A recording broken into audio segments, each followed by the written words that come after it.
দাজ্জালকে কেন লোহার শিকল দিয়ে বেঁধে রাখা হয়েছে?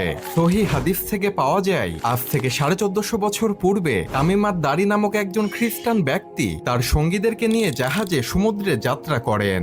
হঠাৎ সমুদ্রের মধ্যে ভয়ঙ্কর ঝড়ের কবলে পড়ে তারা পথ হারিয়ে ফেলে এবং তারা অজানা রহস্যময় একটি দ্বীপে পৌঁছে যায়। তামিমাত দারি ও তার সঙ্গীরা দ্বীপে নামার পর দেখতে পান একটি পশুর মতো অদ্ভুত চেহারার এক প্রাণী, যার গোটা শরীরে কালো পশম দিয়ে ভরপুর। প্রাণীটি বলে, আমি হলাম এখান করা গোয়েন্দা। প্রাণীটি তামিমাত দারি ও তার সঙ্গীদেরকে বলল, তোমরা ওদিকে ওই গুহার মতো স্থানটিতে যাও, সেখানে একজন ব্যক্তি তোমাদের জন্য অপেক্ষা করছে। তামিমাত দারি ও তার সঙ্গীরা সেখানে গিয়ে দেখলেন একটি বিশাল দেহের ব্যক্তি, যার হাত পা লোহার শিকল দিয়ে বেঁধে রাখা হয়েছে। তামিমাত দারি ও তার সঙ্গীরা সে ব্যক্তিকে দেখে ভয় পেয়ে গেলেন। তখন সেই বিশাল দেহের ব্যক্তিটি তাদের কাছে কিছু প্রশ্নের উত্তর জানতে চাইলেন। সে ব্যক্তিটি বলল, তিবিরে